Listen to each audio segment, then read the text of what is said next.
Je fixais mon écran d'ordinateur quand elle est entrée dans la pièce. Elle rentrait tard du travail depuis longtemps maintenant. Aujourd'hui était différent. Il était presque 22 heures. Les enfants et moi avions déjà dîné et fait leurs devoirs. Ils étaient déjà au lit depuis presque 1 heure. Ils n'avaient même pas demandé où était maman ou pourquoi elle n'était pas rentrée.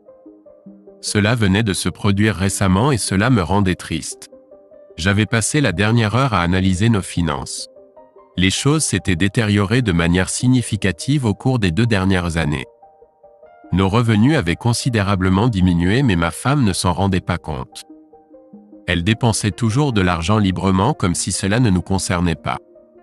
Je venais de finir de payer les dernières factures. Nous pourrions nous en sortir encore quelques mois. Je révisais aussi mon plan de vie. J'ai peut-être commis une erreur. Depuis 2 ans, je regardais une bombe à retardement, me demandant si elle exploserait un jour. J'ai toujours supposé qu'elle le ferait un jour mais maintenant je commençais à en douter. Je ne sais pas combien de temps elle est restée là à me regarder. Récemment, j'étais de plus en plus absorbé par mes propres pensées. La perte de temps en était un sous-produit. Enfin, croisant les bras et avec un regard de mépris bien trop familier sur son visage, elle a parlé. « Michael, je veux divorcer. » Je ne sais pas ce que j'ai ressenti à ce moment-là. Mon esprit était tellement submergé de doutes et de dégoût de soi que j'étais presque insensible aux nouvelles émotions. Ce n'était pas vraiment drôle mais j'ai quand même essayé de réprimer un rire. Ma femme, avec qui j'étais depuis 17 ans, venait de me dire que c'était fini entre nous, que tout ce que nous avions construit ensemble allait enfin être détruit. Je n'avais pas ressenti ce genre d'émotion depuis longtemps et cela m'a presque fait sourire. Un soulagement. Je l'ai regardé pendant un instant, me laissant transporter une dernière fois à nos moments heureux. Puis je suis revenu à la réalité. D'accord. J'étais un meilleur programmeur que manager.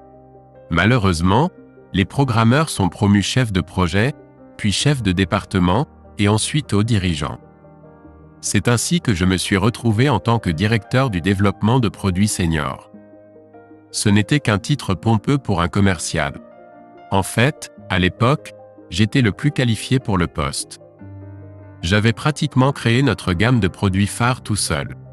Je l'avais accompagné dans ses débuts, aidé à grandir à travers 6 mises à jour consécutives. Je connaissais notre produit mieux que quiconque.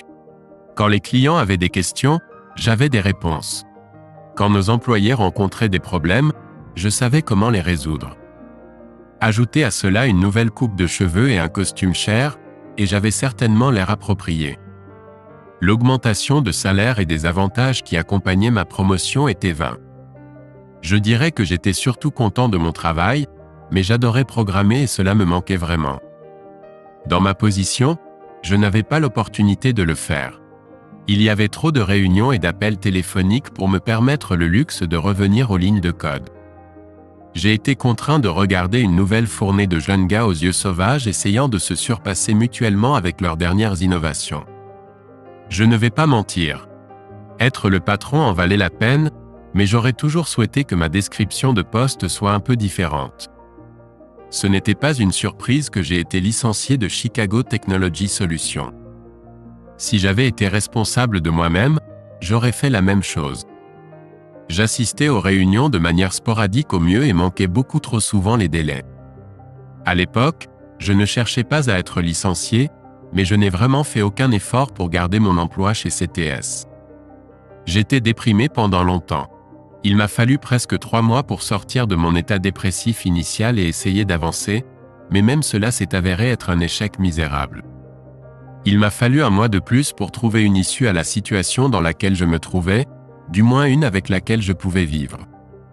Je pense que j'aurais perdu la tête si je n'avais pas eu d'enfants. Ils avaient une routine impeccable qui m'a aidé à retrouver un chemin positif dans ma vie. Petit déjeuner, école, midi, goûter, devoir, dîner, coucher. Petit déjeuner, école, midi, devoir, dîner, coucher. C'était mon mantra et cela m'a aidé à retrouver ma voie.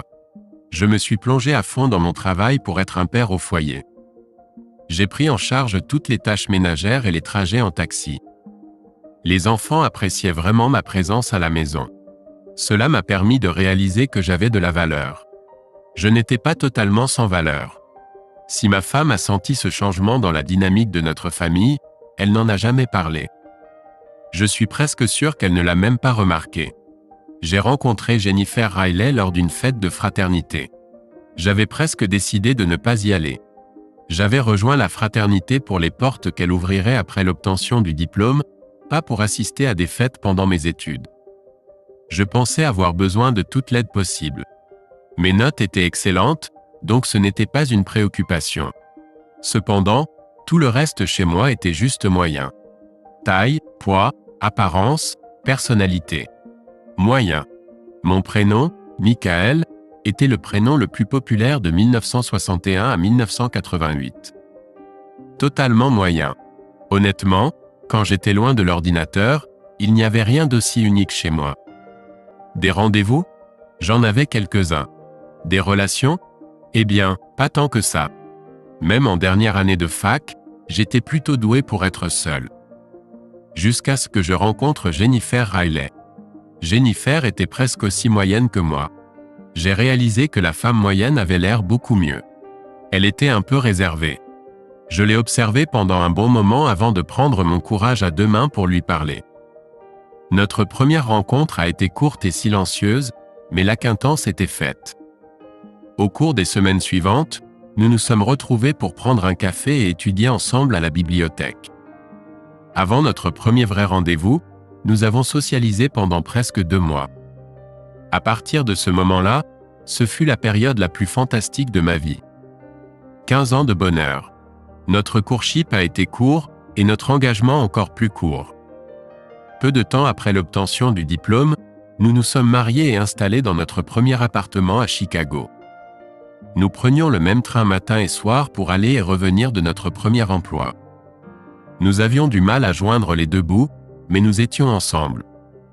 Nous avions presque tout en commun. Histoire familiale, expériences amoureuses, centres d'intérêt et objectifs communs. Là où nous ne correspondions pas, nous correspondions. Si je n'étais pas doué pour quelque chose, Jennifer le rendait possible. Si elle avait un défaut, c'était l'une de mes forces. J'étais meilleur pour gérer nos finances communes. Jennifer était meilleure pour gérer nos emplois du temps sociaux et familiaux. Nous travaillions ensemble et nos vies ont rapidement commencé à s'améliorer. Au cours des années suivantes, nous avons tous les deux été promus à plusieurs reprises. Notre cercle d'amis s'est considérablement élargi. Nous avons pu économiser de l'argent pour acheter notre première maison tout en voyageant et en nous amusant. Notre relation a progressé lentement. La première a duré jusqu'à la nuit de nos fiançailles. Jennifer a quitté son emploi après 8 ans lorsque notre fils Jacob est né. Un peu plus d'1 an plus tard, notre fille Emily est arrivée. Oui, je sais que leurs prénoms étaient les plus populaires à leur naissance. C'était un peu une tradition familiale. Nous avons acheté une maison de 3 chambres en banlieue qui avait de la place pour un chien. Nous avons acheté une berline familiale et un minivan. Dans l'ensemble, notre vie se déroulait plutôt bien. 2 enfants, un animal de compagnie, une maison et 2 voitures. Une vie parfaitement ordinaire. Je ne pensais pas pouvoir être plus heureux. J'avais tort. Ma promotion au poste de manager est arrivée peu de temps après le premier anniversaire d'Emily. Ensuite, j'ai eu l'impression d'avoir été récompensé pour des années d'ignorance en tant que membre moyen et de ne pas m'en plaindre. Comme je l'ai dit, mon nouveau salaire n'était pas à négliger et nous ne l'avons pas fait. J'avais un horaire flexible, travaillant de chez moi la plupart de la journée, me rendant au bureau pour des réunions avec le personnel et la direction. On dit que l'argent ne peut pas acheter le bonheur. Je crois que c'est vrai. Mais ce que vous pouvez acheter, ce sont des vêtements élégants et des soins, de meilleurs soins de santé, une nouvelle maison dans un meilleur quartier et de la confiance en soi. Je suis passé de moyen à légèrement au-dessus de la moyenne. Ma femme est passée de moyenne, que je trouvais belle, à légèrement au-dessus de la moyenne, que je trouvais sacrément belle. Notre vie, que je pensais toujours bonne, a atteint un nouveau niveau. Nous avons commencé à voyager davantage, à passer du temps avec nos enfants, à épargner de plus en plus pour la retraite. Lorsqu'Emily est entrée à l'école primaire, Jennifer a décidé de reprendre un travail à temps partiel. Elle a rapidement trouvé un emploi dans une start-up de marketing où elle pensait prendre plaisir. Elle se rendait au bureau lorsqu'elle emmenait les enfants à l'école. Sa journée de travail se terminait lorsqu'il était temps de les récupérer. C'était la cerise sur le gâteau. Nous n'avions pas besoin de son salaire et nous avons pu l'épargner. J'ai projeté qu'au moment où les enfants auraient terminé leurs études universitaires, nous pourrions prendre notre retraite et vivre très confortablement. J'ai découvert par accident que ma femme me trompait, 3 mois avant notre 15e anniversaire de mariage. C'était le jour de mon anniversaire. J'ai en fait trouvé des preuves 2 jours avant mon anniversaire. Je ne le savais tout simplement pas. Il m'a fallu quelques semaines pour tout assembler. Je n'avais pas beaucoup réfléchi au fait que ma femme voulait jouer un rôle plus actif dans son nouveau travail. Cela signifiait qu'elle allait travailler quelques heures de plus par semaine et que je devrais aller chercher les enfants à l'école. Mais cela n'affectait en rien mon emploi du temps et j'en étais heureux. Lorsqu'après environ 3 mois j'ai remarqué qu'elle était souvent distraite, je lui ai demandé ce qui n'allait pas. Elle m'a répondu qu'elle cherchait à se retrouver au bureau et qu'elle était un peu stressée. J'ai décidé de prendre plus de responsabilités à la maison pour alléger un peu sa charge. Lorsque nos vies ont pris un mauvais tournant, nous en avons parlé. Elle a dit qu'elle vieillissait et qu'elle n'avait plus besoin de s'amuser comme un lapin. Pendant quelques semaines, notre vie s'est améliorée, mais ensuite elle a rechuté. J'ai hésité à aborder le sujet à nouveau de peur d'une dispute. J'étais presque à bout de patience quand j'ai découvert le cadeau. Le temps s'était considérablement rafraîchi et je cherchais un de mes pulls. J'avais pris en charge le linge et plus d'une fois je m'étais trompé sur l'endroit où les vêtements devaient être rangés. J'étais en train de fouiller parmi les pulls sur l'étagère de son placard quand je l'ai vu derrière quelques vieilles boîtes à chaussures. C'était difficile de le rater. La boîte rose et le ruban blanc du magasin de lingerie étaient inimitables. La carte postale adressée à « Bien-aimé » m'a captivé. Une petite guerre de pensées a éclaté dans ma tête un moment. Devrais-je regarder ou attendre ? J'ai décidé d'attendre. Je n'étais pas sûr de pouvoir tenir jusqu'à mon anniversaire. Veuillez excuser l'emballage de ce cadeau. Vous pourrez ouvrir le vrai cadeau le jour de votre anniversaire quand je porterai ce qui est dans la boîte. Amour, Jennifer. Au cours des 48 heures suivantes, j'ai redoublé d'efforts. Je me suis assuré de l'accueillir à la porte avec des fleurs, de lui faire un massage des pieds et de lui cuisiner son dîner préféré. Sa réaction n'a pas été celle que j'attendais. On aurait dit qu'elle tolérait mes caresses. Le jour de mon anniversaire, je me suis assuré que les enfants finissent leurs devoirs tôt. Je ne voulais aucun problème pour interférer avec mon cadeau. J'ai été un peu surpris quand Jennifer est rentrée tard du travail. J'ai été encore plus confus quand elle m'a demandé ce que nous allions dîner. Mais j'étais prêt à jouer le jeu pour lui réserver ma surprise. J'ai dit que nous devrions sortir manger une pizza. Les enfants ont approuvé d'un signe de tête et nous avons pris la route. Michael chuchotait avec la serveuse et juste avant de partir, les serveurs m'ont souhaité un joyeux anniversaire. J'ai cru voir de la surprise dans les yeux de ma femme mais elle s'est vite reprise. « Je te donnerai un cadeau plus tard, Michael », a-t-elle dit en souriant. Le trajet du retour a été stressant pour moi. J'ai failli avoir un accident de voiture. Les 15 minutes d'attente pour que les enfants se préparent à aller au lit ont été brutales. Et les 15 minutes qui ont suivi quand ils se sont endormis ont été insupportables. Heureusement, Jennifer est revenue d'un voyage d'urgence au magasin pour acheter du lait peu de temps après qu'ils se soient endormis. Quand je suis arrivé à la porte de la chambre, Jennifer n'était pas dans la pièce. Je me suis assis sur le lit. Quelques minutes plus tard, elle est sortie de la salle de bain vêtue d'une chemise de nuit en flanelle, sans maquillage sur le visage, et ses cheveux attachés en queue de cheval. À ce stade, je commençais à être frustré par ces jeux. Quand allais-je recevoir mon cadeau ? Elle glissa dans le lit et se glissa sous les couvertures. Elle tendit la main pour éteindre la lampe de chevet mais s'arrêta. J'ai failli oublier. Elle ouvrit le tiroir de la table de nuit et sortit une petite boîte carrée enveloppée dans le papier de ballon coloré que nous avions utilisé lors de la dernière fête d'anniversaire de Michael, et me la tendit. « Joyeux anniversaire chérie !» Et c'était la fin. Elle se retourna sur le dos, éteignit la lumière et s'endormit. J'étais trop choqué pour même ouvrir son cadeau. Le lendemain, je suis devenu déprimé. Je rejouais les événements de la journée encore et encore dans ma tête et je ne pouvais pas comprendre ce que j'avais fait qui avait si clairement gâché notre soirée. J'étais complètement perdu. Pendant près de 2 semaines, je m'étais vautré dans mon désespoir. Ce maudit cadeau clignotait pratiquement en rose devant moi, annonçant mon échec. J'ai entendu tous les clichés. Le mari est le dernier à savoir, et ainsi de suite. Je dois être honnête et admettre que j'étais vraiment dans le noir. L'idée que Jennifer me trompe était tellement étrangère que je n'avais jamais envisagé cette possibilité. Mais c'était la première chose qui m'est venue à l'esprit quand elle a appelé à la maison 13 jours après mon anniversaire pour me dire qu'elle rentrerait tard. C'est l'anniversaire de Alan et l'équipe sort pour célébrer.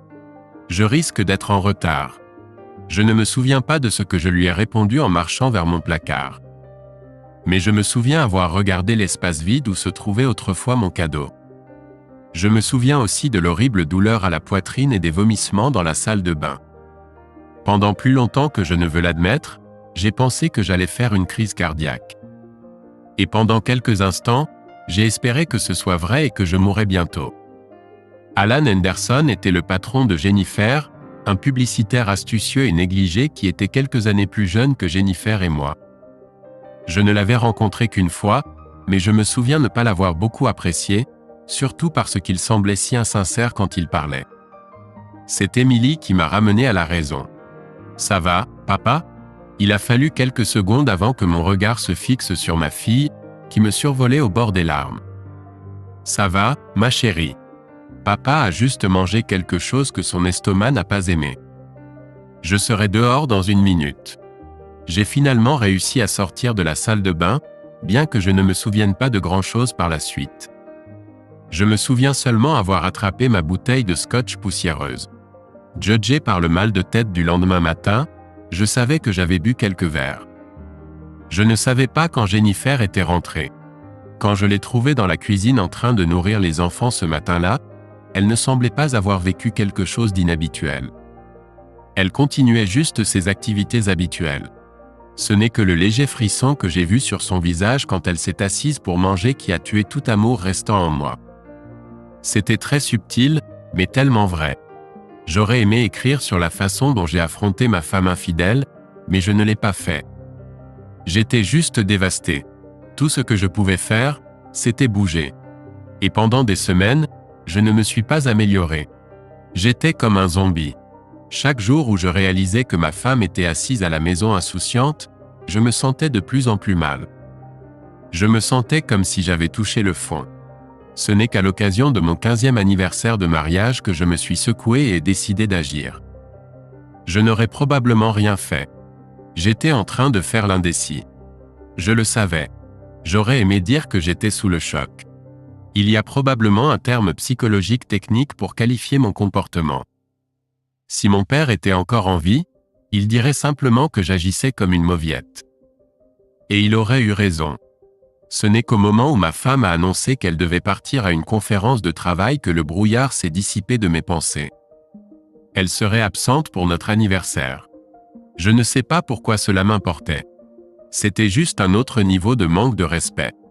Mais cela m'a blessé, surtout parce qu'elle n'avait pas laissé entendre de quelque manière que ce soit qu'elle était au courant de la date.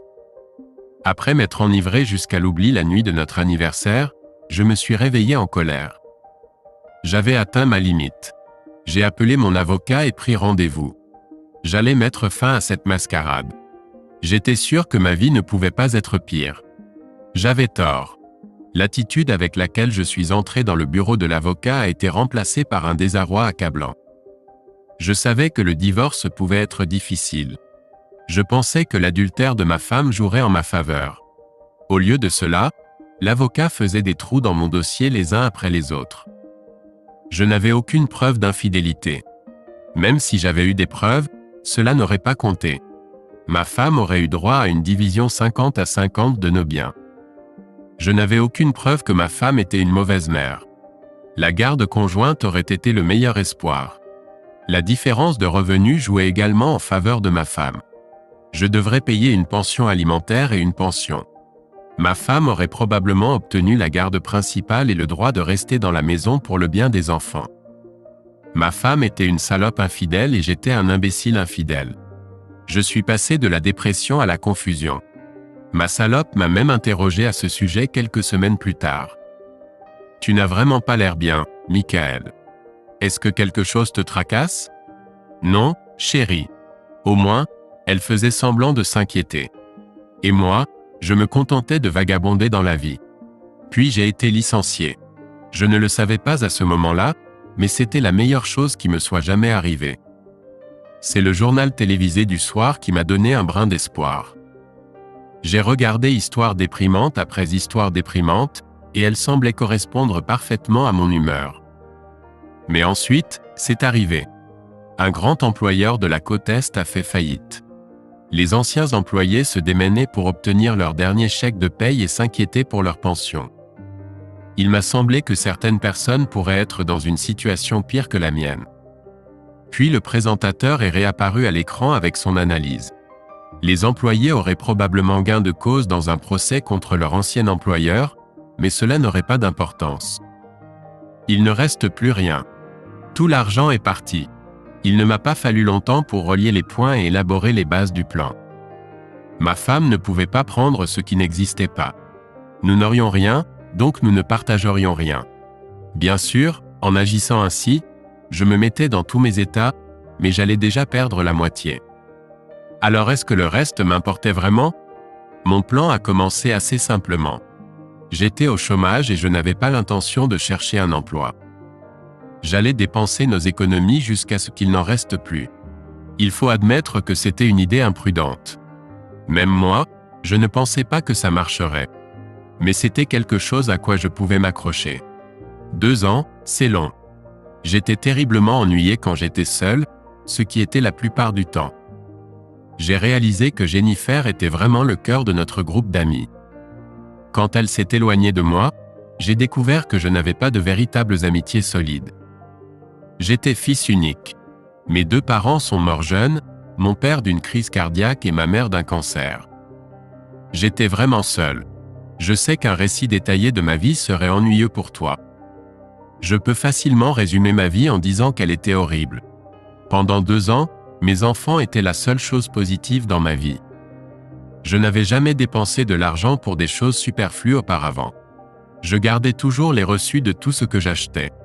J'ai commencé à retirer de petites sommes d'argent chaque semaine et à les économiser. Après environ 2 mois, j'ai réalisé que nous ne dépensions pas assez vite pour faire une différence.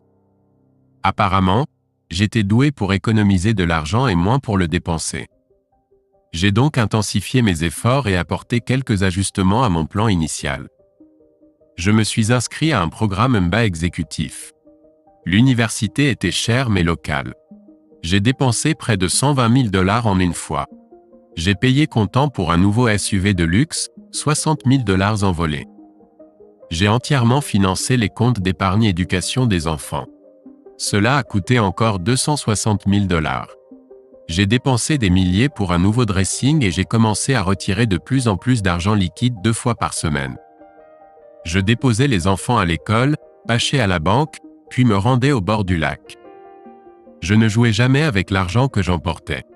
Quelques dollars ici et là pour m'amuser d'une manière ou d'une autre. J'ai dépensé suffisamment pour montrer que j'avais passé la journée au casino, y compris des chèques pour le déjeuner, les collations et le parking. La majeure partie de l'argent allait dans le coffre-fort mural de notre garage. Mon propre trésor de guerre post-divorce au cas où les choses tourneraient mal. Mon autre achat coûteux ? Une surveillance privée permanente de ma femme et de son amant. J'ai demandé tout ce dont j'avais besoin, vidéos, photos, un journal quotidien des événements. J'ai honte de dire combien cela m'a coûté.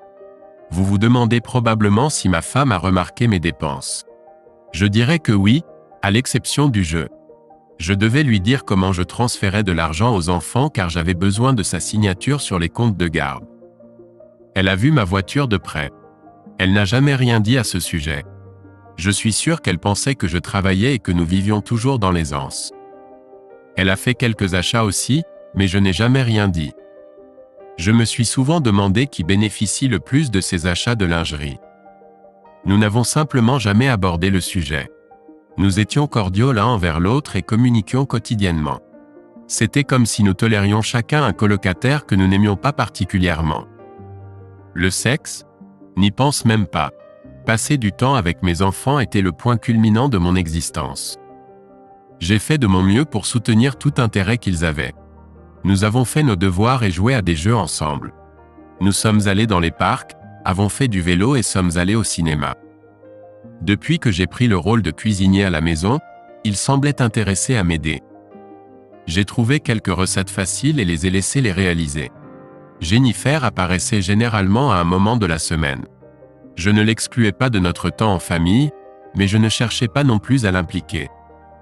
Si elle était là et voulait participer, elle le faisait simplement sans dire un mot. Je recevais un rapport hebdomadaire des activités de ma femme. Je pensais qu'elle s'amusait juste avec son patron, mais en fait c'était quelques gars de son bureau. Après quelques mois, les clients de l'entreprise se sont ajoutés à sa liste de danse. Est-ce que ça m'a blessé ? Pas vraiment.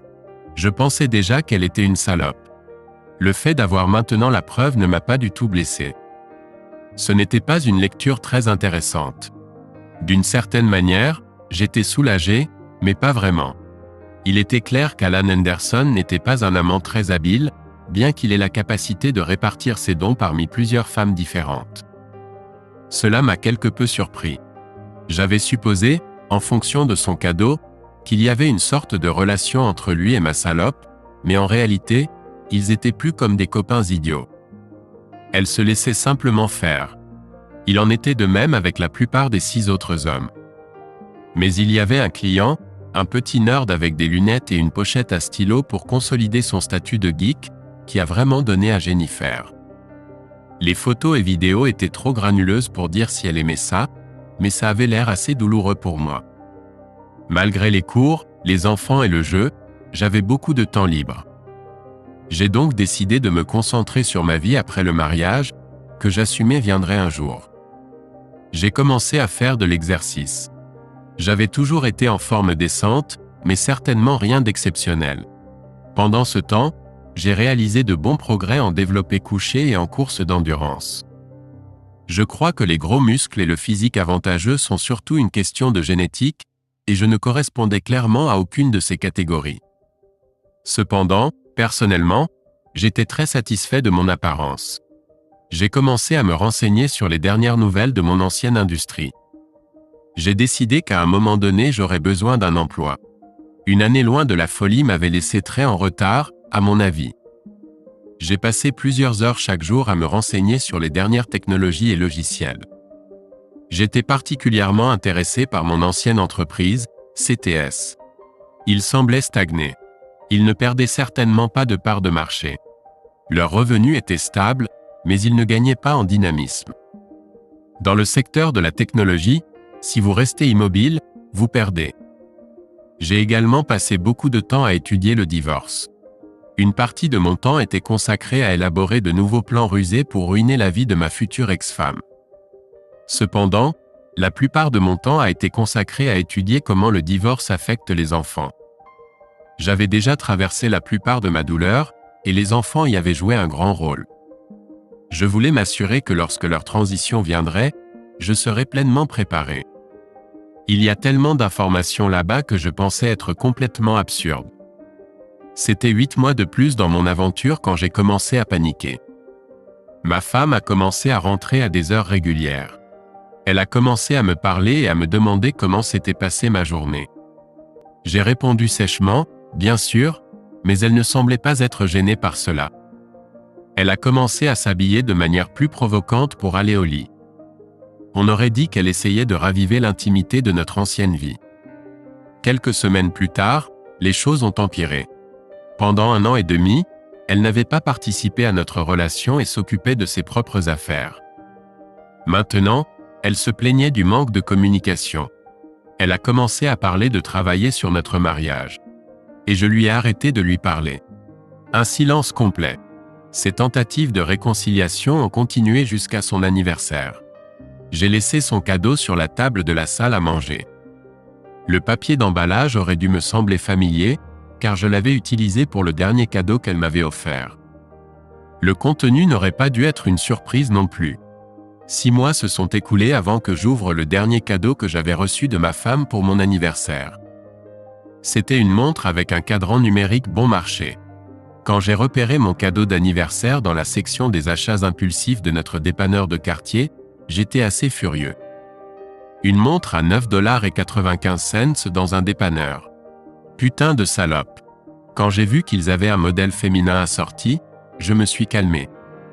Je les ai achetés et j'ai attendu 18 mois pour les lui offrir. J'aurais aimé voir sa réaction, mais hélas, je n'étais pas là quand elle les a ouverts. Les enfants et moi avons eu une soirée cinéma d'urgence et sommes rentrés assez tard. Elle était partie avant les enfants, et même avant moi le lendemain. Soudain, tout était revenu à la normale. Jennifer passait de plus en plus de temps au bureau. Nous parlions à peine quand elle était à la maison. Et enfin, elle a dit « Michael, je veux divorcer ». J'espérais qu'elle en finisse rapidement, mais il a fallu presque une semaine avant que je ne reçoive sa demande. C'était presque risible.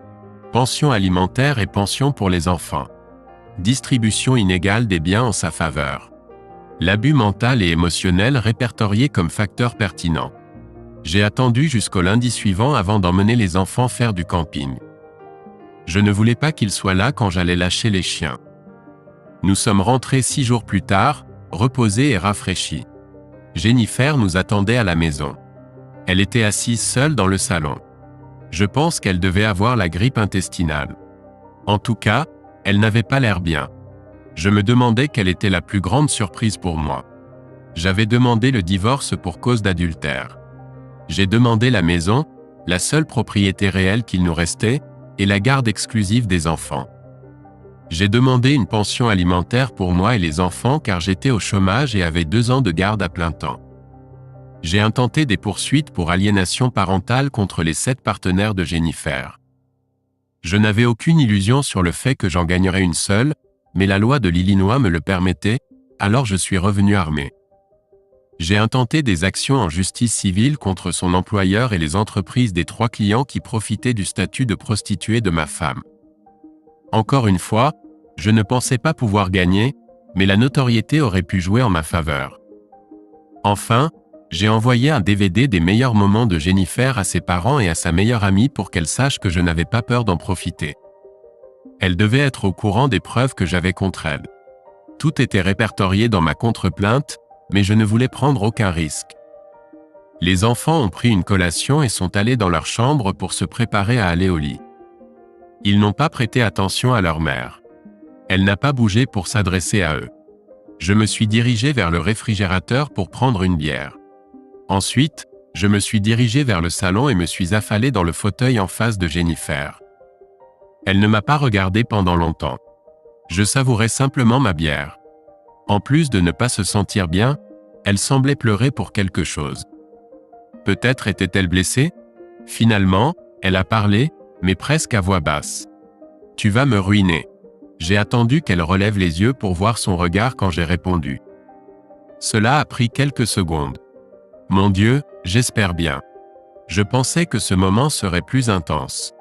Quand une larme unique est apparue dans son œil et a roulé sur sa joue, je n'ai rien ressenti.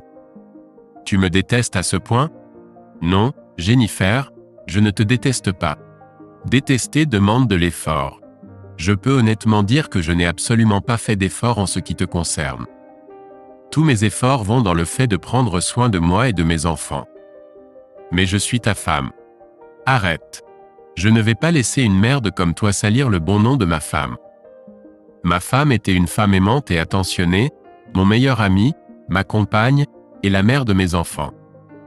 Elle est morte. Et tu es la putain qui a pris possession de son corps. Ne parle pas comme si tu avais quelque chose à voir avec moi. Il s'est écoulé longtemps avant qu'elle ne parle à nouveau. Que suis-je censé faire maintenant? Est-ce une question rhétorique ou veux-tu vraiment ma réponse? Je ne lui ai pas laissé répondre avant de continuer. Je suppose qu'il y a plusieurs options pour résoudre ton problème. Tu pourrais partir très loin et essayer de recommencer une nouvelle vie. Ce serait l'option que je choisirais. Je ne laisserai jamais mes enfants passer du temps significatif avec toi, donc cela ne devrait pas influencer ta décision de rester de quelque manière que ce soit. Ou je suppose que tu pourrais essayer de rester ici. Traîner en ville, essayer de garder la tête haute. Mais qui sait qui entendra parler de tes petites aventures ou qui voudra embaucher une putain comme toi? Peut-être que tu t'attacheras à un perdant qui se moque que tu sois une putain. Mais quel genre de perdant serait-ce?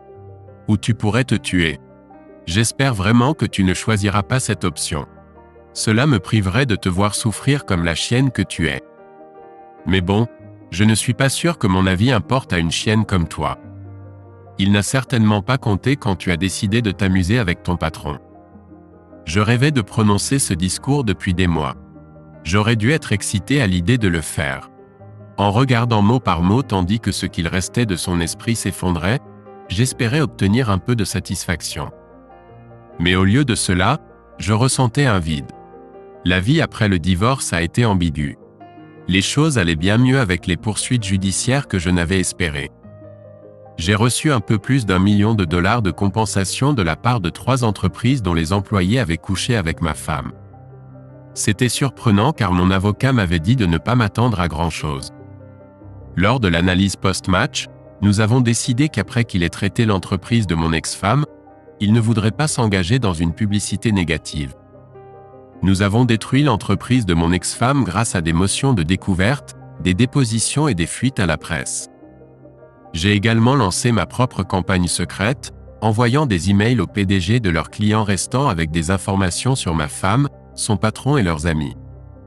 Voulez-vous vraiment être associé à cette entreprise quand tout partira en vrille? Ça a pris du temps, mais progressivement, leurs revenus ont diminué. Les employés qui ne voulaient pas être associés au scandale ont démissionné. Finalement, ils ont déposé le bilan. Allen Henderson a été licencié et a quitté la ville dans la disgrâce. Le chèque de 200 000 $ que j'ai reçu était plus petit que mes autres victoires, mais bien plus satisfaisant. Je n'ai rien obtenu des poursuites de saisie. Je ne pensais pas en obtenir. Cependant, 4 épouses et divorces successifs ont mis leur mari à terre. Ce n'était pas que du champagne et des roses. Dans le processus, je me suis moi-même blessé. Il n'était pas rare que je rencontre quelqu'un qui était au courant de ma situation. Les railleries et les moqueries ont dégénéré pendant un moment. Je ne sais pas si c'était heureusement ou malheureusement, mais je m'en fichais. Je me sentais déjà comme un perdant, donc les paroles des autres ne me touchaient pas. Certains de ces salauds étaient en fait assez malins. J'ai réussi à protéger mes enfants de la plupart des effets secondaires. Cela avait toujours été ma principale préoccupation. Ils ont été tristes pendant un moment, mais se sont vite remis. La plus grande victoire a été mon retour chez CTS en tant que vice-président de la conception et du développement. Une façon de me changer les idées par rapport à mes tourments personnels était de revenir à la programmation. En 2 années confuses, j'ai pu développer un module complémentaire pour le logiciel principal de CTS qui lui permettait de s'intégrer facilement à 2 autres logiciels concurrents populaires. J'ai lancé ma propre entreprise et j'ai commencé à vendre mes développements. Moins d'1 an plus tard, j'ai reçu des offres des 3 entreprises pour acheter ma société et mon logiciel. J'ai reçu 11 millions de dollars pour ma société et un incroyable package de compensation de la part de CTS. J'envisageais la retraite depuis un certain temps, mais en raison de mon absence totale de vie sociale, j'étais sûr de devenir un reclus si je ne me donnais pas une raison de sortir de la maison chaque jour. Mes nouveaux revenus m'ont permis d'embaucher une gentille vieille dame pour servir de gouvernante et de baby-sitter pour les enfants. 1 an plus tard, Madame Marlène Jensen a emménagé avec nous à plein temps, s'installant dans un appartement au-dessus du garage de notre nouvelle maison. Elle était comme une grand-mère pour mes enfants, surtout douce et gentille, mais stricte quand il le fallait. Ce que j'appréciais le plus, c'étaient les conseils qu'elle pouvait donner à mes enfants, ceux qui viennent uniquement de la sagesse de l'expérience. J'aimais mes enfants et je faisais de mon mieux pour être un père attentionné et attentif, mais j'étais aussi gâté, blasé et cruel. Je cherchais également ses conseils. Elle était mon roc quand il s'agissait de prendre des décisions. Les enfants ont grandi et sont devenus adultes, et je les voyais, ainsi que leurs familles, de temps en temps. Malheureusement, avec le temps, notre proximité s'est estompée. Je ne leur en voulais en aucun cas. Il valait mieux me tenir à distance pour que mon amertume n'affecte pas leur vie. Madame Jensen a travaillé pour moi jusqu'à ce que les enfants partent à l'université. Ensuite, elle a pris sa retraite. Je lui ai offert logement et nourriture en guise de pension. Elle a été une présence constante dans ma vie pendant 15 ans. Elle a fait de son mieux pour me faire revivre et trouver quelqu'un avec qui partager ma vie. J'ai apprécié ses efforts, mais finalement elle est décédée en sachant que je serais toujours seul. Je ne me suis jamais confié à personne d'autre. Mes amitiés étaient superficielles et non épanouissantes. Je ne sortais jamais en rendez-vous, sauf pour quelques dîners de groupe organisés par des amis au hasard. J'ai acquis une réputation bien méritée de salaud glacial et impitoyable à ne pas contrarier. Pour la plupart, j'étais évité, et je ne blâmais que moi-même pour cela. Ma richesse croissante m'a permis de maintenir une rotation constante de call girls. Je les payais généreusement pour leur temps. La plupart du temps, je les renvoyais simplement. Mais il y en avait une que j'appréciais vraiment. Elle s'appelait Candy. Plus tard, j'ai découvert qu'elle s'appelait en réalité Marie-Bess. Je suppose que j'étais plus qu'un simple client pour elle aussi. Mais je ne pouvais jamais imposer mes démons à quelqu'un d'autre, donc quand j'ai senti qu'elle s'attachait trop à moi, je l'ai laissée partir. Si vous vous demandez ce qu'il est arrivé à Jennifer, elle a eu une vie difficile. Elle a essayé de me parler pendant près d'1 an. Je ne sais pas pourquoi elle a essayé. Pensait-elle que nous pourrions nous réconcilier, ou espérait-elle une relation avec mes enfants? Peut-être. Je l'ai prévenue, mais elle n'a pas écouté. Elle a essayé de rester à Chicago, et j'ai commencé à la suivre. Lorsqu'elle postulait pour des emplois, je m'assurais que son historique professionnel était toujours bien en vue. Lorsqu'elle a commencé à fréquenter quelqu'un, ce qui a été presque immédiat, j'ai envoyé des colis à ses partenaires potentiels avec des informations sur la femme qu'ils laissaient entrer dans leur vie. Peu m'importait s'ils voulaient la garder près d'eux après avoir appris la vérité, mais je ne voulais pas qu'elle puisse déformer l'histoire en l'ignorant. Je devais vivre avec cela chaque jour, il était donc juste qu'elle le fasse aussi. Comme je l'ai dit, mon ex-femme a continué une campagne constante d'appels téléphoniques sans réponse, d'emails que je n'ai jamais lus ni auxquels je n'ai répondu, et a toujours gardé ma boîte de réception pleine. Je pense qu'une partie malade de moi voulait qu'elle souffre pendant un certain temps au moins. Je suppose qu'au début, il aurait été approprié de chercher de l'aide professionnelle. Peut-être que cela aurait sauvé une partie de mon âme et m'aurait permis de me remettre sur le bon chemin. Mais au final, je n'y suis jamais allé, et avec le temps, cela a commencé à sembler trop tard pour agir.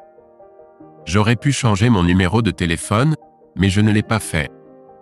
L'assistante aurait pu trier mon courrier, mais je le faisais toujours moi-même. J'aurais pu bloquer ses emails entrants. Cela m'aurait empêché d'en ouvrir un par accident. C'était un flot d'excuses qui ne voulait rien dire. Bien sûr, la situation était hors de contrôle. Elle m'avait toujours aimé. N'avait-elle pas assez souffert? J'ai répondu avec un cadeau et une note simple. J'ai acheté de la lingerie dans son magasin préféré et l'ai soigneusement emballée dans un ruban blanc transparent qui mettait vraiment en valeur le rose de la boîte. J'ai joint une note magnifiquement écrite à la main. Je suis sûr qu'elle a apprécié la symétrie en ouvrant la carte adressée à Pétasse. J'espère qu'elle a compris le sens de mes mots. Je pensais que l'inscription « Va te faire foutre » était une indication assez claire. En fait, il y avait une expression plus crue là-dedans, mais je serai poli avec vous. Un de ses prétendants potentiels essayait de me rendre responsable de tourmenter mon ex-femme. Il est apparu sur le pas de ma porte, plein de courage liquide, m'a poussé en arrière et m'a fait tomber à la renverse en ouvrant la porte d'entrée. C'était son erreur. Comme je l'ai dit précédemment, je ne suis rien d'exceptionnel. Je n'avais pas suivi de cours d'arts martiaux ou de forces spéciales. J'étais juste un gars ordinaire. Je n'ai jamais été violent. Bon sang, je n'avais même jamais été dans une bagarre. Mais ce que j'avais, c'était de la rage, une haine pure et non dépensée pour ma femme et ses amants. Il a été le malheureux destinataire de ma sortie. J'ai fini avec une belle bosse et une côte cassée. Il a eu de la chance d'être en vie. Il a plaidé coupable d'agression et d'intrusion délictueuse et a obtenu une mise à l'épreuve en tant que délinquant de première infraction. Je pense que les années de chirurgie reconstructive et de rééducation ont laissé une plus grande impression sur lui. Jennifer n'a jamais essayé de me recontacter. J'ai arrêté de la suivre après une autre année lorsqu'elle a trouvé un emploi stable de femme de ménage dans un hôtel itinérant dans une ville à environ 700 miles dans les terres reculées de la Virginie. La seule fois où je l'ai revue, c'était 16 ans plus tard au mariage de ma fille. Je sais que les enfants ont revu Jennifer quelques années après avoir obtenu leur diplôme universitaire. Je n'ai pas cherché à les empêcher de la retrouver. Les années ne lui ont pas été tendres. Elle avait pris au moins 20 livres, avait de profondes rides autour des lèvres et d'autres signes de tabagisme. C'était un nouveau phénomène. Dans l'ensemble, elle avait l'air vieille et épuisée. Mais sous tout cela, je voyais toujours la femme à qui j'avais donné mon cœur. Je ne ressentais rien pour elle, mais je la voyais. Elle était assise seule dans l'église nuptiale près du mur du fond. Son interaction avec ma fille a été brève, cordiale, mais détachée. Elle n'a pas cherché à me parler. Pour le reste de la soirée, nous ne nous sommes jamais approchés à moins de 30 pieds l'un de l'autre. Elle était debout dehors en attendant un taxi. Quand j'ai vu la bague à son doigt, j'ai souri pour la première fois depuis longtemps. Peut-être qu'elle avait une meilleure situation que moi, à en juger par la petite bague en or et le maigre diamant sur l'annulaire de sa main gauche. Je me suis approché d'elle et l'ai fixée pendant quelques instants. Quand j'ai relevé la tête et croisé son regard, une profonde tristesse se lisait dans ses yeux. Au fait, c'est toi qui as ruiné ma vie en premier. J'ai regardé sa main gauche, puis de nouveau dans ses yeux. Je suis content que tu aies trouvé quelqu'un. J'espère qu'il te rend heureuse. Je me suis rapidement dirigé vers ma voiture. Mon chauffeur m'attendait déjà attentivement. Bonsoir, Monsieur Smith. J'espère que vous avez passé une agréable soirée, monsieur. Allons-nous au club? Ça s'est aussi bien passé que je l'espérais, Jonathan. Rentrer directement à la maison me conviendrait. Je pense que j'aimerais être seul ce soir. Bien sûr, monsieur. Alors que nous nous éloignions, j'ai fait de mon mieux pour ne pas regarder en arrière, mais j'ai eu un bref aperçu d'elle. Au revoir. Michael Smith n'était pas un bel homme. Rien ne le distinguait au premier regard, mais il était très doux, agréable à regarder et intelligent. Et il était différent des autres gars. Notre première rencontre a eu lieu probablement lors de la pire nuit de ma vie universitaire. Mes sœurs de la sororité m'avaient planté en plein milieu d'une fête de fraternité. Elles avaient promis de rester ensemble toute la nuit, mais ont sauté sur la première occasion pour s'amuser avec quelqu'un de la foule populaire. J'ai attendu pendant 2 heures qu'ils reviennent, tandis qu'une bande d'ivrognes me draguait, quand il s'est enfin approché de moi. Michael m'a regardé droit dans les yeux. Il s'est présenté poliment et a fait la conversation pendant quelques instants. Il parlait presque à voix basse, mais ses yeux ne quittaient jamais les miens. Après un moment, il est parti. C'était un plaisir de discuter avec vous, Jennifer. J'aimerais vous inviter à prendre un café un de ces jours. Voici mon nom et mon numéro de téléphone si vous êtes intéressé. Merci de m'avoir parlé. C'était le moment fort de mon semestre. Je dois avouer que j'ai failli ne pas l'appeler. J'ai attendu un peu plus d'1 semaine avant de décider quoi faire. Nous nous sommes retrouvés pour prendre un café. Il m'a posé toutes sortes de questions. Je l'ai trouvé très facile à aborder. C'est pendant cette première conversation que j'ai réalisé ce qui le rendait unique. En apparence, il était calme et discret. Il n'était pas mal du tout. Peut-être même était-il un peu beau. Mais il était brillant. C'était évident. Il pouvait parler de n'importe quel sujet et était bien versé dans toutes les questions que je lui posais. Il a dit qu'il étudiait l'informatique, mais évidemment il aurait pu choisir n'importe quelle autre filière. Nous avons commencé à parler de mes matières, en particulier celles avec lesquelles j'avais des difficultés, notamment la philosophie antique. Je me spécialisais en commerce et publicité. Malheureusement, j'avais repoussé quelques-unes de mes matières optionnelles les moins appréciées, et j'avais un peu plus de mal que je l'espérais. Les yeux de Michael ne se détachaient pas de moi. Tout comme lors de notre première rencontre, il m'a regardé droit dans les yeux tout le temps que nous parlions. Son intention était claire. Il était vraiment intéressé par moi en tant que personne. J'étais flatté. Il a suggéré que nous étudions ensemble à l'union étudiante ou à la bibliothèque. 3 jours plus tard, nous étions de nouveau ensemble. Je n'appellerais pas ça étudier. Je préférerais appeler ça du tutorat avancé. Michael a passé 3 heures à la bibliothèque vendredi soir, me donnant l'aide dont j'avais besoin pour bien réussir mon examen de philosophie. Quand je ne comprenais pas quelque chose, il s'excusait pour ses méthodes d'enseignement et essayait quelque chose de différent. Il était tellement patient. Il ne me faisait jamais sentir stupide quand je ne comprenais pas quelque chose. Je pouvais sentir son excitation au téléphone quand je l'ai appelé pour lui dire que j'avais réussi l'examen le mardi suivant. Je pouvais dire qu'il était fier de moi. Il n'acceptait aucun éloge pour m'avoir aidé, disant qu'il était en fait égoïste en essayant de passer du temps avec moi et que c'était le moment le plus agréable qu'il avait passé sur le campus. J'ai aussi appris en quoi Michael était différent des autres gars. Pendant la semaine, il était uniquement concentré sur ses études. Pas de fête, pas de boisson, rien qui puisse être considéré comme une distraction. Au début, ça m'énervait. Mais ensuite, ça a commencé à m'agacer. Pendant les semaines suivantes, nous n'avons pas eu de rendez-vous que je qualifierais de réel. Mais il m'appelait tous les jours juste pour me parler et voir comment j'allais. Il me laissait des notes pour me faire savoir qu'il pensait à moi. Nous nous retrouvions toujours pour prendre un café ou à la bibliothèque, et 1 ou 2 fois nous déjeunions ensemble.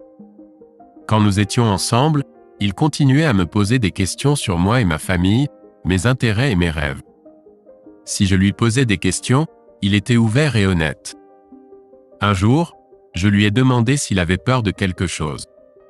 C'était ma question de rendez-vous préférée. J'avais lu dans un magazine que cette question vous aide à comprendre à quel point une personne vous fait confiance. J'étais prête aux réponses typiques des gars. Dans le passé, elles allaient de rien à ce que je quitte l'université sans avoir eu de rendez-vous correct. Michael est resté silencieux pendant 1 minute, regardant dans le vide. Puis il m'a regardé dans les yeux et a dit « J'ai peur de ne pas être un bon père. » J'étais enfant unique. Ma mère et mon père sont décédés quand j'étais au lycée, mais nous n'étions jamais très proches. J'ai vécu avec mon oncle jusqu'à ce que je termine le lycée. C'était un séducteur et nous avions très peu en commun. Je pense qu'il était soulagé quand je suis parti pour l'université. Je veux me marier. Je veux des enfants. Mais je n'ai pas l'expérience de vivre dans une famille aimante et soutenante. Je veux être un bon père, mais j'ai peur de ne pas savoir comment faire. Quand il est resté silencieux, je pense qu'il cherchait une sorte de réponse. Trop ? A-t-il demandé. Non, Michael. Pas trop. Juste assez. Environ 4 semaines après le début de notre relation, Michael m'a demandé si j'avais le samedi de libre. J'ai répondu que oui, et il a dit qu'il passerait à la sororité à l'heure du déjeuner. Les jours précédant ce samedi étaient étranges. Je demandais sans cesse à Michael ce qu'il prévoyait. Il ne me disait rien. Mes sœurs de la sororité me souriaient et chuchotaient. J'étais sur les nerfs quand il est finalement arrivé. Il était habillé en vêtements bordeaux et bleu ciel. Ses 3 frères de fraternité étaient habillés de même et portaient une grande glacière et 2 énormes plateaux de nourriture. Michael tenait un DVD dans une main et un maillot de West Ham pour moi dans l'autre, un sourire illuminant son visage. Il m'a demandé de lui montrer la grande pièce de la maison. Lorsque nous avons tourné le coin, la plupart de la maison était habillée aux couleurs de West Ham et a commencé à chanter. J'étais choqué. Une fois, pendant peut-être 30 secondes, j'ai râlé de manquer le voyage de ma famille en Angleterre. J'avais un cousin éloigné qui faisait partie de l'équipe du club, West Ham United, et ma famille avait prévu un voyage à Londres pour le voir jouer. Malheureusement, le voyage est tombé pendant une semaine d'examen très importante pour moi, et je n'ai pas pu y aller. J'étais très déçu et j'ai partagé cela avec Michael. Il a demandé à un ami dans un bar sportif local d'enregistrer le match de West Ham par satellite. Il a étudié les chants de l'équipe, les a appris à ses amis et à mes sœurs de sororité, et a regardé le match pour savoir quand les entonner. Lui et ses amis ont apporté plusieurs caisses de bière anglaise et ont cuisiné du poisson et des frites. Pendant le match, nous avons chanté, bu et encouragé. À la 72e minute, il a fait taire tout le monde et m'a dit de prêter attention à l'écran. J'ai pu voir mon cousin marquer son premier but en Première Ligue, enregistré avec un léger décalage bien sûr. Personne d'autre dans ma famille n'aurait pu dire ça. C'était la plus belle chose que quelqu'un ait jamais faite pour moi. Quand c'était fini, lui et ses amis ont rangé après eux et ont pris la route. Michael a dit qu'il m'appellerait plus tard. Je suis resté seul pour repousser les moqueries sur le regard rêveur dans mes yeux. Ça en valait la peine. Nos conversations téléphoniques, les notes et les cafés ont continué pendant encore quelques semaines jusqu'au jour où, en sirotant un latte, j'ai remarqué qu'il avait l'air extrêmement nerveux. « Tout va bien, Michael ? » ?»« Quoi ? Oui, bien sûr que oui. Je me demandais juste si tu avais des plans pour vendredi soir. Et si tu es libre, si tu aimerais dîner avec moi. Tu sais, comme un rendez-vous ? Avec moi, vendredi soir. J'adorerais dîner avec toi, Michael. Le soulagement sur son visage était surprenant. Il a rapidement été remplacé par l'un des plus larges sourires que j'ai jamais vus. Il était sur son visage alors qu'il terminait son café, alors que nous sortions de la porte, et alors qu'il se retournait pour me faire un dernier signe de la main en partant en cours. Je pouvais le voir presque à un pâté de maison. À partir de ce moment-là, tout autour de moi était un tourbillon parfait d'amour, de romance et d'amitié. Je réussissais mieux à l'école que je ne l'avais jamais fait auparavant. Je m'amusais plus que je ne l'avais jamais fait dans ma vie. Les gens ont commencé à me traiter différemment aussi. J'étais plus à l'aise en étant moi-même, la femme que Michael aimait, et je pense que les gens étaient attirés par cela. Je dirais qu'être avec Michael était comme prendre des vitamines quotidiennes pour l'ego. Il a peut-être toujours vendu son image, mais il n'a jamais hésité à me décrire en des termes élogieux. En fait, c'était probablement tout le contraire.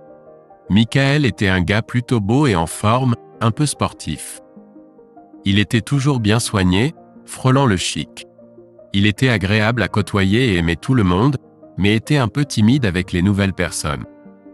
Je pourrais dire sans aucun doute qu'il était toujours la personne la plus intelligente dans la pièce, y compris les professeurs, et tout le monde le savait.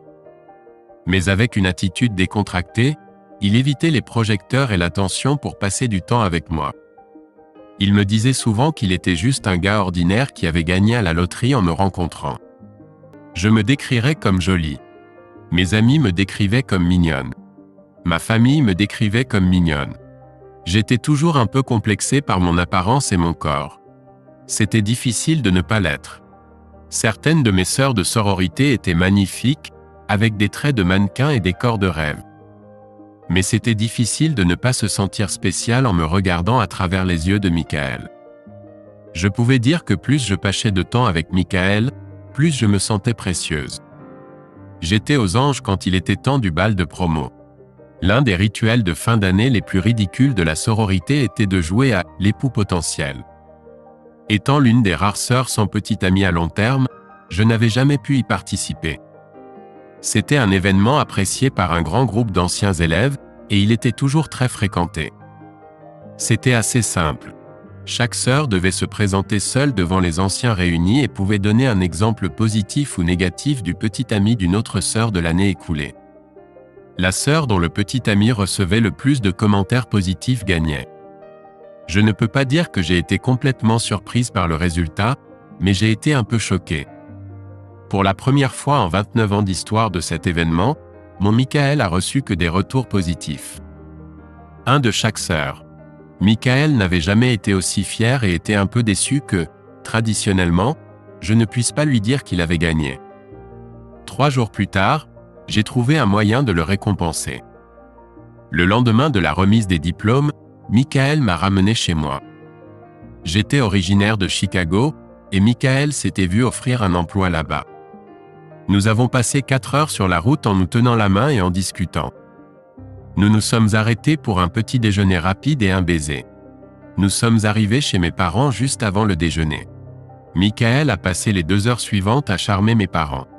J'ai été un peu surprise quand il a demandé s'il pouvait offrir une bière à mon père. Ils sont partis avant même que je puisse objecter. Ma mère souriait les yeux embués. « Jennifer, celui-là, c'est un parti. Fais-moi confiance, maman. Je sais. » Michael et mon père souriaient et riaient jusqu'à la porte d'entrée lorsqu'ils sont finalement revenus 2 heures plus tard. Michael m'a dit qu'il reviendrait me chercher pour dîner après s'être enregistré à l'hôtel, a dit un rapide au revoir à mes parents et est parti. La dernière chose qu'il m'a dite, c'est qu'il avait demandé la permission à mon père de m'épouser. Cette nuit-là, je ne l'oublierai jamais. C'était magique. Après un dîner italien merveilleusement romantique, Michael m'a demandé en mariage sur la terrasse de la Willis Tower. C'était une belle soirée claire, et les lumières de la skyline de Chicago presque égalaient l'éclat dans mon cœur. Être vierge à l'université causait toujours une légère gêne. Je suis sûr d'être la seule sœur de la sororité restée vierge à la maison. Mais cette nuit-là, c'était un cadeau précieux, faisant partie de l'ensemble assorti. Michael s'est donné à moi cette nuit-là. Je pouvais le sentir. Il était patient, aimant et tendre. Je n'aurais pas pu rêver d'un contact plus parfait. Je lui ai demandé où il avait appris à être un amant aussi fantastique. Modeste comme toujours, il a chuchoté. Je lis énormément. Notre vie était presque parfaite. Juste après la remise des diplômes, Michael a décroché un bon travail. Il était constamment promu, et j'étais plus heureuse que jamais. Je ne veux pas dire que ces années sous-estiment leur importance pour moi. Je ne trouve pas les mots pour exprimer à quel point j'étais heureuse dans notre première décennie ensemble.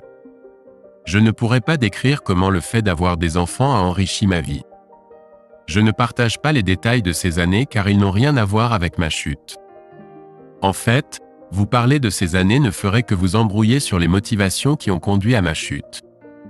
Je sais quelles sont mes erreurs, mieux dit, mes fautes. Je sais pourquoi j'ai chuté. Je ne faisais pas assez confiance à Michael. Ce que j'aimais le plus chez Michael, c'est qu'il ne cachait jamais sa vulnérabilité pour moi. Il partageait tout son être avec moi, et plus important encore, ses insécurités. Il ne se cachait jamais de moi.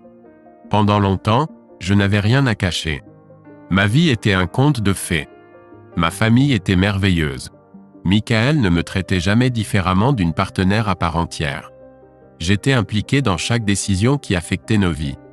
Peu importe qu'il gagnait 5 fois plus que moi ou qu'il gérait mieux nos finances.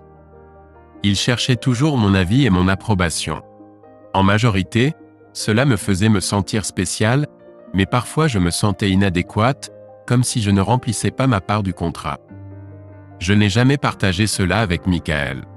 Si je l'avais partagé, je n'aurais jamais gâché ma vie. Il m'aurait aidé. Je le sais. Il m'aimait tellement. Il m'aurait aidé à me sentir entière. Cette petite insécurité a grandi au fil des ans. Peut-être qu'elle germait. Quoi qu'il en soit, au moment où les enfants sont allés à l'école, j'étais perdu dans ma propre peau. J'avais l'impression d'avoir besoin de quelque chose de différent, quelque chose qui me donnerait un but indépendant. Je ne cherchais en aucun cas un amant. J'aimais mon mari. Dans la chambre à coucher, j'étais plus que satisfaite. Notre vie était passionnée, bien que peut-être un peu monotone. C'était surtout de ma faute. Je savais que mon mari voulait être un peu plus expérimental, c'est probablement le bon mot, mais je me disais pourquoi gâcher une bonne chose. Non, je voulais me sentir égale, pas seulement être traitée comme telle. Alors j'ai trouvé un travail et annoncé que je l'avais accepté. J'avais tout planifié. J'étais entièrement prête à défendre mes raisons pour vouloir ce travail. Notre dispute a duré 4 secondes. Je trouve que ça sonne merveilleux, Jennifer. Tout ce qui te rend heureuse. Et ça a marché. J'ai résolu mon problème toute seule. Je n'avais besoin d'aucune aide. La pure vanité de mes pensées durant ces premiers mois m'a rendu malade par la suite. Mais c'était excitant à l'époque. J'avais l'impression de pouvoir affronter le monde en tant que femme indépendante et confiante. L'ambiance dans notre bureau pouvait être qualifiée de flirtante. Au pire, on pourrait le décrire comme un repère de débauche. Mes collègues, hommes et femmes, étaient jeunes, impétueux et énergiques. Il y avait quelques flirts internes entre eux. Il n'y avait pas de relation. Personne ne semblait le cacher ou penser qu'il y avait quelque chose de mal. Mon patron était probablement le pire de tous.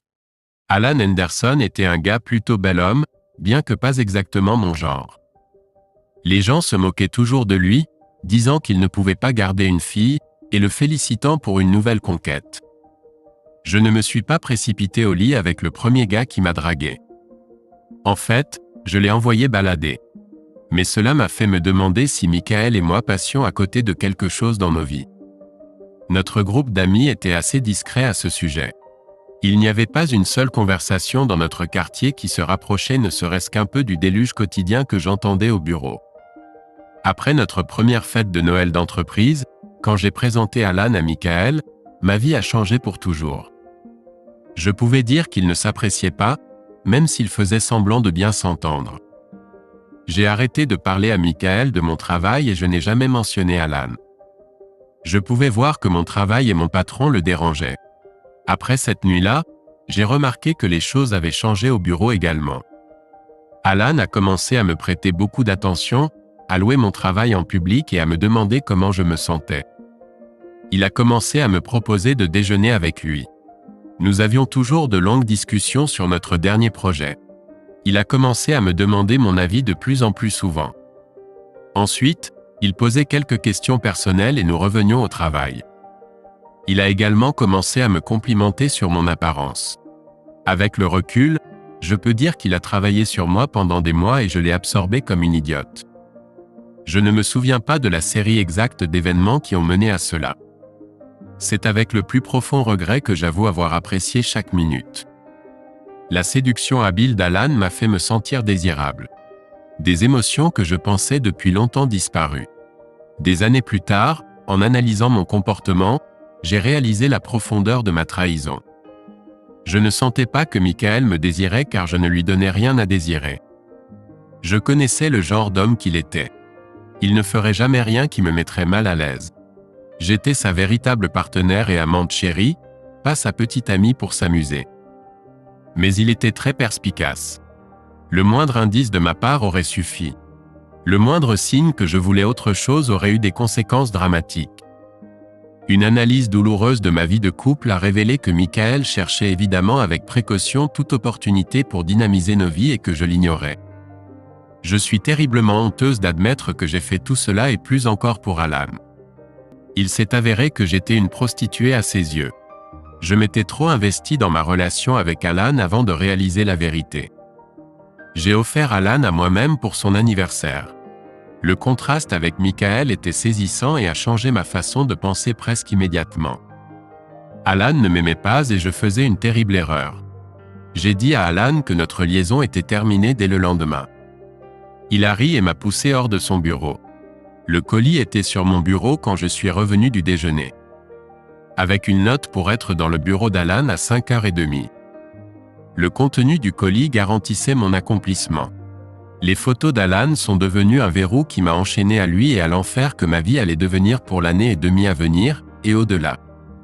Passer un bon moment avec mes deux collègues qui m'attendaient dans le bureau d'Alan était très agréable comparé à ce que j'aurais à faire pendant ces 18 mois. Permettez-moi de dire simplement que j'étais la prostituée de l'entreprise et Alan était mon souteneur et je le détestais presque autant que je me détestais. J'ai essayé de toutes mes forces de trouver une issue et j'ai continué à échouer. Ce n'est que lorsque je n'ai plus pu accepter l'immoralité de mes actes que la solution à mes problèmes est venue d'elle-même. Lorsqu'on m'a demandé d'amuser un type bizarre dans une salle de conférence pleine de gens, j'ai réalisé que j'en avais assez. J'avais trouvé la solution qui m'avait échappé si longtemps. Le courage. J'ai dit à Alan que j'en avais assez et je me fichais à qui il montrerait les photos. Il a juste ri et c'était fini. Je me sentais tellement stupide. Je dois dire que lorsque je me suis réveillé de mon cauchemar, j'ai été surpris de l'état de notre maison. Michael et les enfants semblaient très bien se débrouiller sans moi. Dans un coin de ma tête, je pensais qu'ils auraient du mal à affronter la vie dans le genre de négligence que je leur avais imposé. Mais il s'est avéré que c'était exactement le contraire. Il semblait que je n'étais pas nécessaire du tout. Michael était clairement aux commandes. Il avait une nouvelle voiture, de nouveaux vêtements, et avait l'air d'un cadre réussi.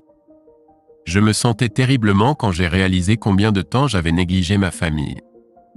J'ai décidé à ce moment-là que je redévouerais ma vie à eux et ferais tout ce qui était en mon pouvoir pour réparer ma trahison. Mais une distance s'était installée entre nous qui n'avait jamais existé auparavant. Je me demandais souvent depuis combien de temps cela durait. Michael ne levait jamais la voix contre moi. Nous ne nous disputions jamais, mais il me traitait comme une intruse. J'ai décidé de mettre le meilleur de moi-même en avant. J'ai essayé de le séduire. Rien n'a fonctionné. Il me touchait à peine. Après quelques mois, j'ai regardé l'état de notre mariage. Pas d'intimité, pas de communication. J'ai décidé que je ne pouvais pas vivre comme ça. J'ai suggéré une thérapie de couple. Puis Michael a arrêté de me parler. Je ne veux pas dire qu'il a arrêté de me faire confiance. Il a simplement arrêté de parler. Pas un mot pendant des semaines. J'étais sur les nerfs quand mon anniversaire est arrivé. Je me suis permis de m'inquiéter un peu. Après tout, il ne pouvait pas m'ignorer le jour de mon anniversaire. Mon Dieu, comme j'avais tort. Quand je suis rentré du travail, j'étais prêt à découvrir ce que ma famille avait prévu, mais j'ai trouvé la maison vide. La seule chose sur la table de la salle à manger était une petite boîte emballée. J'ai réalisé ce que c'était avant même de l'ouvrir. Quelques années plus tôt, j'avais oublié l'anniversaire de Michael. Dans la panique, j'avais trouvé une montre bon marché dans un magasin d'une rue voisine. J'avais l'intention de rectifier mon oubli plus tard, mais je ne l'ai jamais fait et j'ai fini par l'oublier. Mon cadeau était une erreur, mais son cadeau était calculé. Au moment où je suis allé me coucher, j'étais furieux, furieuse. Éloigner les enfants de moi le jour de mon anniversaire était juste cruel. Je n'arrivais pas à croire qu'il m'ait fait ça. Et le cadeau. C'était déplacé. J'aurais dû réaliser que quelque chose n'allait pas. Le symbolisme aurait dû suffire. Michael n'était pas un homme malveillant. C'était la personne la plus douce, attentionnée et aimante que j'avais jamais rencontrée. Si je n'avais pas été aveuglé par la colère à cause de ce maudit cadeau, j'aurais pu sauver mon mariage. Si j'avais confessé mes péchés et demandé pardon, peut-être y aurait-il eu de l'espoir pour moi. Malheureusement, à ce moment-là, j'ai arrêté de penser à travailler sur mon mariage et j'ai commencé à penser au divorce. J'étais triste, mais j'étais déterminé. Il m'a fallu quelques semaines pour régler tous les détails avec mon avocate. Je lui ai parlé de la froideur et même de l'abus de Michael. Comment il éloignait les enfants de moi. Comment il ignorait ma demande d'aller en thérapie. Comment il ne me parlait plus. Mon avocate a saisi mes propos. Elle a dit que je serais bien indemnisé. Nous avons examiné la demande. J'avais l'impression de faire ce qui était juste, de défendre ce dont j'avais besoin pour mener une vie normale. Tout ce qu'il restait à faire était d'annoncer la mauvaise nouvelle. Je me suis tenu silencieusement dans l'embrasure du salon et j'ai regardé l'homme qui avait été mon mari, ma moitié. Il ressemblait au même homme, mais ce n'était pas lui. Enfin, j'en avais assez. Michael, je veux divorcer. Il y a eu un long silence, mais je n'ai vu aucune émotion sur son visage. J'ai cru qu'il souriait, mais il était probablement juste sous le choc. Il devait l'être, car sa réaction n'était pas celle que j'attendais. Pas de cris, pas de questions. D'accord, et c'était tout. Le vendredi suivant, il a été servi de ma demande de divorce. Ce week-end-là, Michael était de meilleure humeur. Mais s'il a essayé de corriger son comportement récent, c'était trop tard. Je n'avais pas l'intention de me réconcilier. Il m'a même dit au revoir à la porte quand je suis parti travailler lundi matin. Trop peu, trop tard, ai-je pensé. Quand je suis arrivé au bureau, j'ai réalisé qu'il y avait un gros problème, mais je n'avais aucune idée de ce que c'était. Mon patron, le président de la société, et notre avocat d'entreprise se disputaient dans la salle de conférence. Des poings pleins de papier étaient agités. J'étais tellement absorbé par l'hystérie que je n'ai pas remarqué l'homme qui m'attendait près de mon poste de travail. Il m'a pris au dépourvu quand il a parlé. « Jennifer Smith ? Oui, vous êtes assignée. » L'homme m'a remis une énorme enveloppe, a pris ma photo et est parti. Je n'ai même pas eu le temps de m'asseoir, encore moins de regarder le contenu de l'enveloppe. Dès que l'homme est parti, le garde de sécurité et la responsable des ressources humaines se sont tenus devant moi. « Madame Smith, vous êtes suspendue dans l'attente d'une enquête sur des accusations de comportement inapproprié sur le lieu de travail. Veuillez rassembler vos effets personnels et quitter le bâtiment, a-t-elle dit. C'était humiliant de devoir rassembler mes affaires sous les regards de mes collègues. C'était encore pire quand j'ai été escorté hors du bâtiment. Je n'avais aucune idée de ce qui se passait. J'avais à peine le temps de sortir du parking quand mon téléphone a sonné. C'était mon avocate. Avant même que je puisse dire bonjour, Elle m'avait déjà lâché. Garder des informations importantes et la faire passer pour une idiote étaient les seules phrases qui avaient du sens. Je suis rentré chez moi en silence. Quand je suis arrivé, la maison était à nouveau vide. Je ne savais pas quel enfer j'avais déclenché jusqu'à ce que je me calme enfin assez pour me souvenir de l'enveloppe. La contre-pétition de Michael était accablante. Presque toutes mes liaisons extra-conjugales étaient documentées. Il n'y avait plus d'argent. Il avait presque dilapidé toutes nos économies. Le mot qui m'a le plus frappé était adultère. Je pensais que ça ne pouvait pas être pire. Puis j'ai essayé d'appeler mes parents. J'avais besoin de soutien. Mon père m'a traité de salope et a raccroché. Il n'avait pas besoin de m'expliquer pourquoi il pensait cela. Je le savais déjà. Les 7 jours suivants semblaient être les plus solitaires de ma vie, mais des années plus tard, je m'en souviendrai avec tendresse comme les bons jours. Michael avait laissé un mot, que j'ai trouvé plus tard, disant qu'il avait emmené les enfants camper et qu'il serait de retour dimanche. La première nuit, mon amie plus âgée Rebecca a appelé vers 7 heures pour savoir comment j'allais. Elle a dit que Michael lui avait envoyé un DVD et que je ne voulais pas savoir ce qu'il y avait dessus. Au cours des jours suivants, mon avocate a détaillé le désespoir de ma situation. J'étais licencié pour faute. Ma société, plusieurs clients et tous mes associés étaient poursuivis en justice. J'allais perdre la garde de mes enfants. J'allais tout perdre. À ce moment-là, j'étais prête à tout pour que Michael arrête toutes les poursuites. J'ai essayé de me préparer à son retour. Malheureusement, je n'arrêtais pas de pleurer. Quand la famille est rentrée à la maison, j'étais un désastre. Les enfants sont passés devant moi comme si je n'existais pas. Michael est entré quelques minutes plus tard, une bière à la main, l'air de s'en moquer.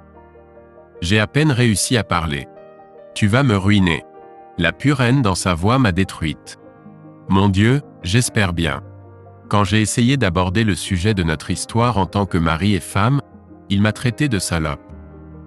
À ce stade, je ne lui parlais même plus. Je pensais à voix haute. Mais Michael s'est lancé dans une diatribe qui a duré plusieurs minutes.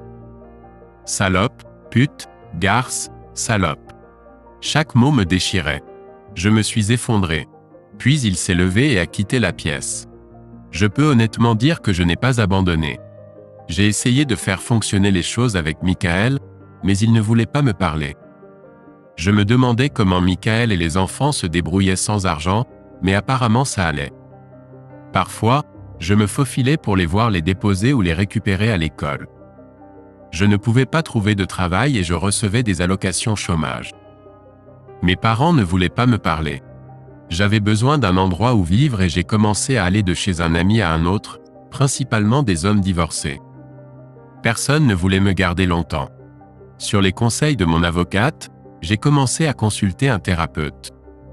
Elle croyait que si je me repentais de mon comportement et essayais d'obtenir de l'aide professionnelle de mon propre chef, cela m'aiderait au tribunal.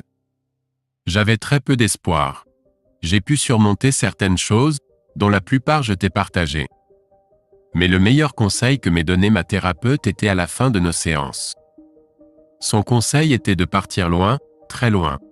Je ne sais pas exactement pourquoi il a décidé de me répondre. Cela aurait pu être un appel téléphonique, un email, ou même l'une des dizaines de lettres que j'ai envoyées. Mais pour une raison quelconque, je suis rentré chez moi et j'ai trouvé un colis de la part de Michael qui m'attendait. J'ai immédiatement reconnu la boîte cadeau standard du magasin. La carte était adressée à moi de manière plutôt vulgaire. J'ai tout compris. Il savait presque tout. Il me détestait vraiment et avait une suggestion très précise sur la façon dont je pourrais mieux utiliser mon temps. Je ne sais pas pourquoi le fait qu'il savait pour ma trahison volontaire était encore pire. Mais c'était le cas, j'ai pleuré. Beaucoup. À l'époque, je logeais chez un ami d'un ami d'un ami, un type décent nommé Robert. Je pense qu'il voulait que notre relation soit plus qu'une simple colocation. Quand il est entré dans la pièce pour voir ce qui se passait, j'ai réalisé qu'il avait bu. Quand il a vu le colis, il est devenu furieux et a foncé dehors avant que je puisse l'arrêter.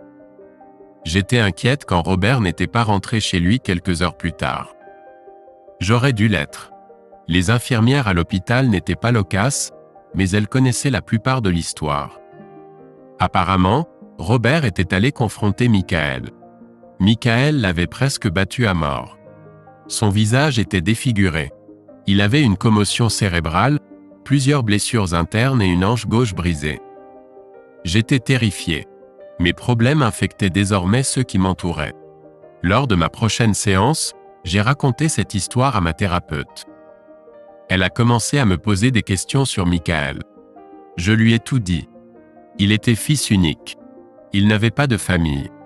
Il avait été abandonné quand il était adolescent. Je lui ai parlé de notre amour de jeunesse, de sa dévotion envers moi et les enfants. Je lui ai parlé de ses actions pendant les 2 années où il aurait dû savoir pour mon infidélité et mon comportement ultérieur. Et je lui ai parlé de ce que Michael avait fait à Robert. Quand j'ai fini, elle avait l'air terrifiée. « Tu dois partir le plus loin possible d'ici. Laisse-le tranquille. Ne l'appelle pas. Ne lui écris pas. Ne lui fais pas savoir où tu te trouves. Il n'y a aucun espoir de réconciliation. N'essaie même pas. Avance. Si tu le pousses, la probabilité la plus élevée est qu'il te tue. » Tes actions ont clairement brisé un homme à l'emprise fragile sur la santé mentale. Il a enduré déception après déception toute sa vie. Il ne te pardonnera jamais. Il n'oubliera jamais. Fuis. Et j'ai fui. J'ai fui les souvenirs de ma vie parfaite pour une ville universitaire pourrie en Virginie, où j'ai trouvé un emploi encore plus pourri. Quelques années plus tard, j'ai trouvé un homme qui pouvait me supporter et ignorer mon passé. Le meilleur que je puisse dire de lui, c'est qu'il ne sentait pas mauvais et ne me frappait pas. Il n'y avait pas d'amour entre nous, juste une relation amicale. Je suis sûr que cela faisait partie de ma punition. Mes enfants m'ont contacté lorsqu'il était plus âgé, juste pour dire bonjour et me faire savoir qu'ils étaient en vie et savaient que j'étais aussi. Ils n'ont jamais demandé à me voir ou à jouer un rôle significatif dans leur vie. Michael a prospéré sans moi. Je suivais ses nouvelles autant que possible. Il était toujours une superstar de l'industrie du logiciel et avait la vaste fortune pour le prouver. Il y avait à peine quelque chose d'écrit sur sa vie personnelle. Je l'ai revu une fois de plus au mariage de ma fille. J'ai été surprise d'avoir été invitée. Il avait l'air incroyable. Il ressemblait à l'homme qui possédait mon cœur et que j'avais trahi. J'avoue, j'ai été un peu surprise quand il est venu vers moi pour son dernier triomphe. Pour mémoire, tu as ruiné ma vie en premier. Il fixait ma pathétique bague de mariage. À ce moment-là, j'ai regretté de ne jamais l'avoir portée à mon doigt. Je suis contente que tu aies trouvé quelqu'un. J'espère qu'il te rend heureuse. Et puis il est parti. Merci d'avoir regardé. J'espère que cela t'a plu.